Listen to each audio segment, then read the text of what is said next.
nikaweze kulinena neno la asubuhi. Naomba ya kwamba Bwana ataniongoza ninapoendelea katika jina la Yesu. Na kabla siendelea, nataka tukaweze kuinamisha nyuso zetu, tukaweze kuomba kwa ajili ya neno katika jina la Yesu. Bwana, tunakupa sifa asubuhi njema ya siku ya leo. Asante kwa wema na fadhili na utukufu wako Mfalme. Ninaliinua jina lako, ninakutukuza Mungu wa ajabu. Kwa wema na fadhili zako Mfalme, ninapoenda kunena neno lako Bwana. Naomba ya kwamba Bwana ukaniongoze, nikanene mausia yako kama wa ajabu. Lolote nitakalolisema hapa Bwana, ukanitumie kama chombo chako katika jina la Yesu. Watu wako wakasikie pamoja nami nikasikie Bwana. Na ni katika jina la Yesu Kristo naomba na kuamini. Amen. Bwana Yesu apewe sifa. Asubuhi ya leo nataka kunena neno la asubuhi. Nataka kuongea kuhusu kutosahau. Najua kwamba mwanadamu ameumbwa mtu wa kusahau. Bwana Yesu apewe sifa. Na ni vyema tujue ya kwamba mahali ambapo Bwana alitutoa ni mahali mbali sana. Na tunafika katika kiwango kingine tunasahau mahali Mungu ametutoa. Unajua tangia hapo mwanzo kuna watu ambao Mungu aliwatoa katika sehemu moja mpaka sehemu nyingine, wakasahau mahali ambapo wametoka. Nikinena kuhusu mtu mmoja ambaye anaitwa Samson. Samson alipozaliwa, alizaliwa mtu ambaye alikuwa ameteuliwa kando. Alikuwa mtu ambaye ametoka mahali. Na Biblia inasema ya kwamba akaagizwa nywele yake isinyolewe. Lakini alipokuwa mama yake akamwagiza na akamwambia masharti na sababu yake ya kuzaliwa, na akaambia wewe sio mtu wa kawaida. Kama vile siku ya leo nataka nikuambie ya kwamba wewe sio mtu wa kawaida. Lakini ilifika wakati alipofika katika kiwango fulani, akasahau yale yote alikuwa ameagizwa na mama yake. Akasahau ya kwamba yeye alikuwa mwana wa ahadi mahali. Akasahau ya kwamba yeye kufika mahali amefika, ya kwamba yeye sio mtu wa kawaida. Kile ambacho huharibu Kristo ni kusahau. Bwana Yesu apewe sifa. Samson akaambia ya kwamba kwa wewe usiende kuoa katika nchi zile zingine za mbali. Sisi tunaoa katika familia zetu, lakini akafika mahali akaashana na bila ambayo alikuwa ameagizwa na wazazi wake. Akaenda akachukua daria. Bwana apewe sifa. Nataka niseme ya kwamba akasahau. Adui mmoja wa wokovu ni kusahau. Adui mmoja wa mwanadamu ni kusahau.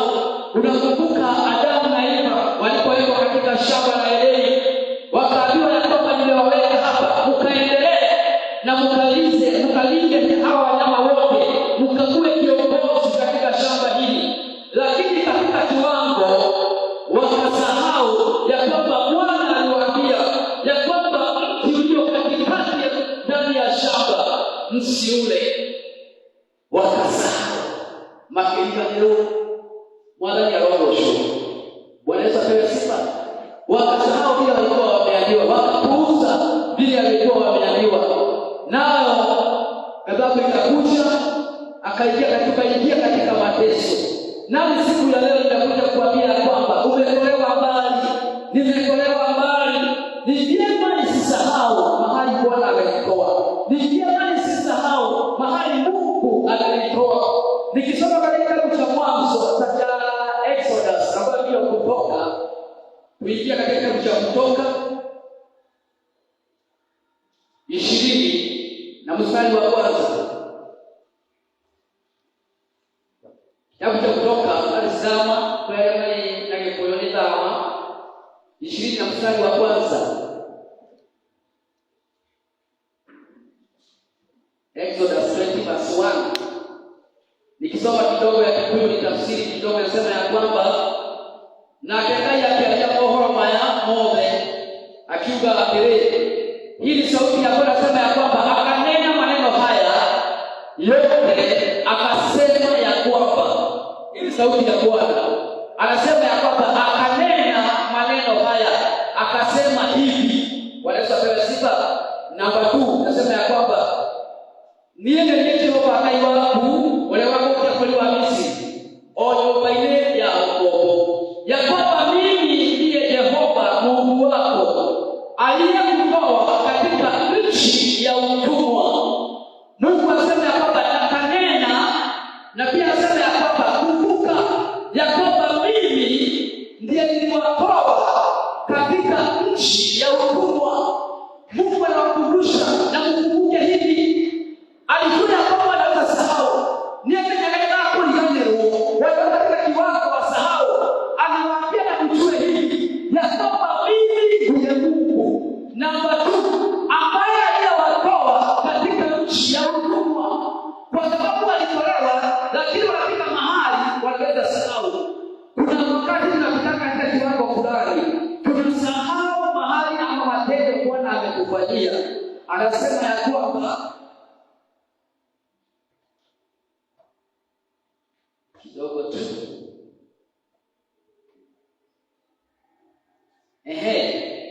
tabu inasema tukangalie naga yake tikalie. Anawaambia kwamba ya kwanza anawaambia kwamba mimi ndiye Mungu ambaye msisahau. Ya pili anawaambia kwamba ndiye watoa katika shimo na katika mateso.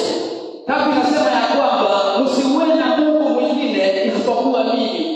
Msiwe na Mungu mwingine, msiwe na kitu kingine cha kuabudu ila tu mimi. Bwana apewe sifa. Lakini wakati kama tumefika sasa, watu wamegeuza mambo.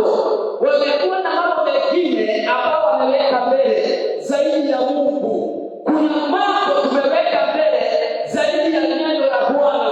Anawaambia kwa vile nimewatoa katika nchi ya utumwa na katika mateso, katika mioyo yenu, msisahau ya kwamba msiwe na miungu mingine, msiwe na kitu kingine chochote ambacho mtaweka mbele.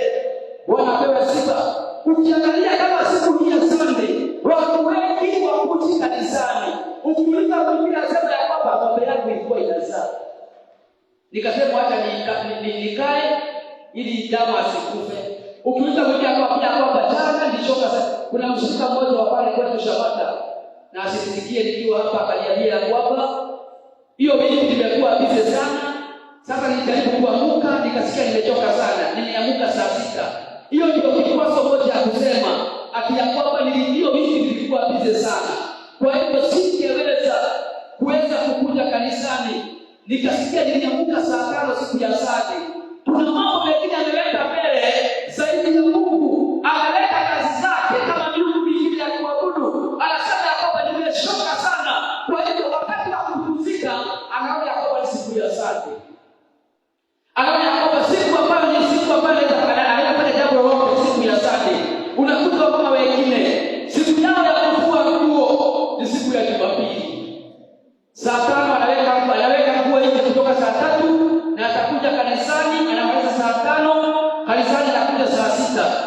Kuna mambo ameweka mbele zaidi ya Mungu. Bwana Yesu apewe sifa.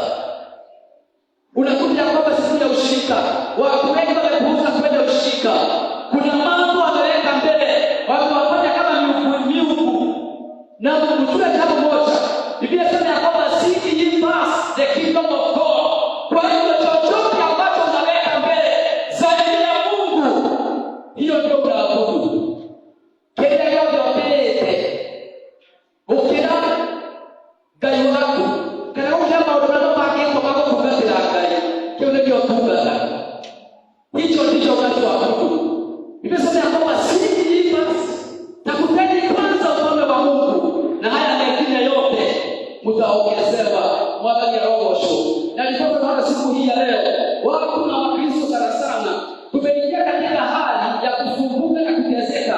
Kwa nini? Tunatafuta pesa zaidi, tunatafuta kulima zaidi, tunatafuta mambo mengine zaidi, nao inatoroka. Nilikuwa naambia washirika wengine mahali fulani ya kwamba ukitafuta pesa zinatoka kanuni na sheria za kutafutwa. Kwa hiyo ukitafuta pesa zitatoroka. Kwa maana hauwezi kutafuta pesa, unafaa kutafuta mwenye pesa ambaye ndiye Bwana. Ukitafuta mwenye pesa atachukua pesa akuletee, lakini ukitafuta pesa zitatoroka. Bila ikienda muda la mwenye pesa, ila ushoka kwa pesa wewe. Usitafute pesa, ziko na masikio zitatoroka, ziko na macho zinajua sheria na kanuni za kufanyika. Wewe ni moto. Kwa hiyo tafuta mwenye pesa. Ukitafuta mwenye pesa atakupatia pesa. Usitafute kile ambacho unataka kutafuta. Ndio sasa seek ye first the kingdom of God. Na haya mengine yote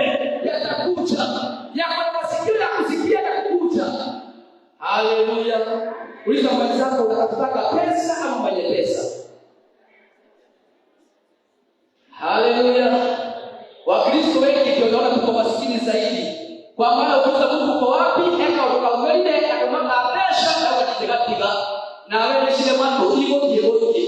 Sitakimbia sana. Kwa maana wewe utashtakuta na sinajua wewe usitakuta. Kwa hiyo sisi fast kido. Tutakuta Mungu zaidi. Tutakuta Mungu sana. Inasema kwamba tukienda hapo chini kidogo, hebu usikie.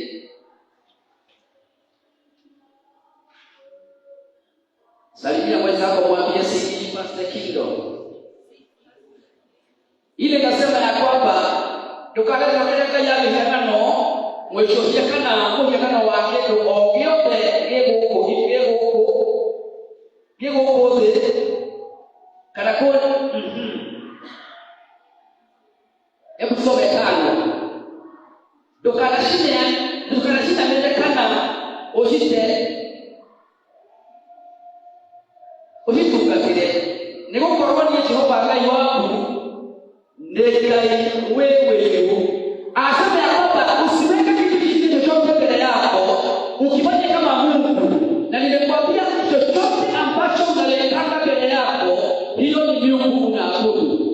Kama sisi tunasema ya kwamba mimi ni Mungu aliye na wivu. Abia mazako kaini historia wewe. Mwambie Mungu ni Mungu aliye na wivu. Anasema tu waziwazi ya kwamba mimi ni Mungu na ni Mungu ambaye aliye na wivu. Ataki wakati ambapo ni wa kumwabudu, kuna kitu kingine ambacho unaangalia, kuna kitu kingine ambacho unaweka mbele. Anasema utakuwa kweli kwa ukweli ya kwamba mimi ni Mungu aliye na wivu. Bwana Yesu apewe sifa. Mungu ambaye tunayeabudu ako na wivu kwa kile ambacho unaweka mbele zaidi yake. Na ngoja nikuambie, ukitaka kujua ya kwamba kuna mtu ako na wivu ni mama. Pastor Daniso. Mtumio sio wako, hiyo bibi yako. Ukitaka kumaanisha kwamba kuna mtu mwingine unapenda zaidi yake, unaweza kujua ya kwamba mama ako na wivu. Hebu ambie sasa bibi yako, umwambie kuna msichana niliona akiwa smart. Uone wivu. Nataka kuona wivu wa Bwana. Tena wana wivu wake. Uambie bibi yako na angalau umwambie baba yako akwambie kuna msimamo niliona. Hiyo ndio wivu ambao Mungu ako naye. Kujua kitu kingine zaidi yake. Kama huyu ni mama ako vile, kwa sababu Mungu anasema hadharani, mama asemaje kuna wivu na kuna wivu naona. Kwa sababu Mungu ambaye anayetaja ya kwamba mimi niko na wivu, kwa yule yote atakayeinua kitu kingine chochote zaidi yake, niko na wivu. Ni zaidi ya mama. Bwana ni roho. Tunamtumikia Mungu aliye na wivu kwa kujua kitu kingine chochote zaidi ya uwepo wake. Bwana apewe sifa. Ni mara ngapi ambapo utakuwa na jambo fulani? Ni mara ngapi ambapo utakuwa na jambo fulani za kanisa? Ni mara ngapi unapatiwa kazi za kuongoza? Unasema ya kwamba tulikuwa na kitu together. Unasema ya kwamba leo tutakuja kanisani kwa sababu familia zetu wote wamekuja. Bwana apewe sifa. Tuko Disemba saa hii. Hebu ngoja Sunday ya 25. Watu wote wanakuwa nyumbani.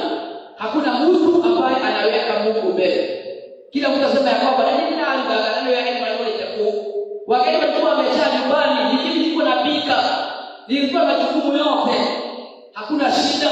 Lakini tunayetumikia hakuna wingi.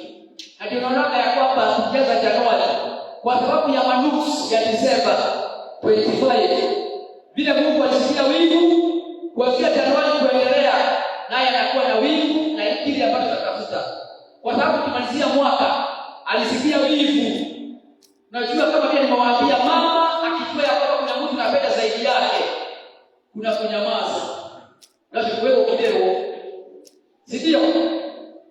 Kuna kuongeleshwa. Ukimwambia kuna mtu niona zaidi nzuri, mtu alikuwa smart, mtu alikuwa fulani, ananyamaza. Hata Mungu wetu aliye na wivu, tukimaliza Disemba unamweka kando. Januari ukimuita ni mwenye wivu, hata yeye ananyamaza. Bwana apewe sifa. Ukijaribu kumuita hakuangalii, ako na wivu kwa vile ulifanya. Bwana Yesu apewe sifa. Na tufanye Mungu asikuwe na wivu kwa mambo ambayo tunaifanya. Wacha tuweke Mungu wetu mbele. Wacha tusisahau kile Mungu ametufanya. Tusisahau matendo ya Mungu. Wacha hata watu ambao wanakuja nyumbani kwetu, wanaotuangalia wajue ya kwamba ukienda sade au utampata. Ukienda sade itakuwa ni tamba shida. Atakuacha nyumbani aende kanisani. Bwana Yesu apewe sifa. Tumeshika mpaka na watu wa madhehebu mengine ambao tunasema ya kwamba sio wazuri, ya kwamba unakuta mahali pengine hata moto hawashi moto hiyo siku, kwa sababu anajua Mungu wao ni nani. Bwana ya roho shu. Kuna utofauti wa bila kupenda hiyo siku. Na unasema ya kwamba siku ya leo ndio yako ya kumngojea Mungu, ya kumuinua, ya kumtukuza. Wale hawawashi mpaka moto. Chakula nakula pengine ni baridi, kwa sababu nataka tu kuwa katika Kristo. Lakini bali sisi hakuna mahali tumemweka mbele. Anakujaga nafasi nyingine. Ni yale wazi ya pili. Wote tuwe na kwamba Mungu ndiye zaidi ya yote. Mungu akikuja kwenda kutaka kuharibu uhusiano wako na Mungu, wacha watu wajue ya kwamba huyu ni mtu wa kwake. Na kama vile wanasema ya kwamba sisi ni jeshi la Bwana. Na niliwaambia wakati mmoja, sisi kama nilisema hapa kitambo, ya kwamba sisi ni jeshi la Kristo. Unafaa ujue ya kwamba wanajeshi wanatokaki kwa kazi. Hata saa hii kama amepewa ruhusa, kuna na kazi fulani imetokea, wanapenda wote waingie kwa kazi. Kwa hiyo kwa kila jambo, usiweke uniform yako chini ya ujeshi. Usiweke uniform yako chini ya kufanyia Mungu kazi. Wakati wote wewe mwanajeshi. Na mwanajeshi na kwa mwanajeshi hata akizeeka, hata akiwa ni mwanajeshi, hata wewe kikuze ya kwamba kukuza wageni nyumbani kwako, wewe ni mwanajeshi. Mambo ya kuwa mengi, wewe ni mwanajeshi. Hauwezi kutoka kwa kazi, kwa maana wewe ni mwanajeshi. Bwana Yesu apewe sifa. Hebu usikie mwanajeshi ambaye karibu na wewe, mwambie ya kwamba usiote kwa kazi, usiondoshe kwa kazi na mambo, usiondoshe kwa kazi na matendo, usiondoshe kwa kazi na mambo ambayo ni machache tu. Bwana Yesu apewe sifa. Tunafaa kuwa watu ambao ni wakuogopwa. Adua wetigero. Saizi mwanajeshi akipitia hapa na uniform yake, apitaje nje kwa gate. Kila mtu ambaye ako hapa lazima angalie na asije kwani kumeendaje. Uangalishi kwani kunaendelea vipi? Kwani mwanajeshi amekuja kufanya nini hapa? Nataka ujue ya kwamba wewe ni mwanajeshi wa Kristo. Na mahali pote unapopita, unafaa kuwaonya watu ya kwamba yule unayependa ni Mungu aliye na nguvu. Wakikuona wanafaa kuogopa. Lakini sasa wakuambi watu ambao wanafaa kuogopewa. Bwana Yesu apewe sifa. Na ndipo tunaona ya kwamba watu wasema ya kwamba hakuna Mungu kanisani. Kwa nini? Kwa maana tukionyeshana ya kwamba Mungu yuko. Bwana Yesu apewe sifa. Mimi nimefaa kujua ya kwamba Mungu yuko. Watu wakiniona, hata kama wakisema ya kwamba hakuna Mungu, wakiniona waone Mungu. Bwana Yesu apewe sifa. Tukikuwa kwa wanajeshi wa Kristo, kwa matendo na kwa mambo yote, ya kwamba umeweka Mungu zaidi ya mambo mengine yote. Nataka uinuke na miguu yako, dakika zangu naona kama zitakuwa zimeisha. Kwa hiyo ya kwamba kuanzia leo nataka nisisahau mahali kwa Bwana umenitoa. Nataka kuanzia leo Bwana uniweke kama sehemu fulani ya kwamba nisisahau. Kuna mambo pekee nimesahau. Nimekuja kukaa kando ya mapenzi yako. Naomba Mungu unisaidie ya kwamba nisisahau mahali ambapo umenitoa. Alimwambia na Israeli ya kwamba niliwatoa katika nchi ya utumwa, niliwatoa katika mateso. Anawaambia kwamba sasa msisahau. Pengine nimesahau, pengine umesahau. Kuna mambo umeweka mbele zaidi. Kuna mambo umekuwa ukitafuta zaidi. Umekuwa ukitafuta pesa zaidi ya Mungu. Na pesa zitakuondokea. Naambia Bwana kwamba sasa kuanzia leo nimejua ya kwamba ni wakati wangu wa kutafuta ufalme wako, na wengine yote nitaongezewa. Yote kuna nitaongezewa. Nikitaka school fees kutafuta, nitakuta Mungu alete school fees. Nikitaka uniform ya watoto, nitakuta Mungu alete uniform ya watoto. Nikitaka pesa kulima, pesa za shamba, nitakuta Mungu alete hizo zingine zote. Na zingine zote tutaongezewa. Inamisha uso wako wape Bwana kwamba Bwana sasa naomba ya kwamba unisaidie kwa hali ambapo nimekuwa nikisahau, unisaidie kuweza kuingia katika neno lako katika jina la Yesu. Tunakuabudu Bwana, tunakupa sifa Jehova. Asante Mungu kwa wema na fadhili zako. Tunakuabudu Mungu wa baraka. Unastahili sifa zote Mfalme. Unastahili kuabudiwa, unastahili sifa na utukufu. Wewe ni Mungu, wewe ni Mfalme. Hakuna Mungu kama wewe.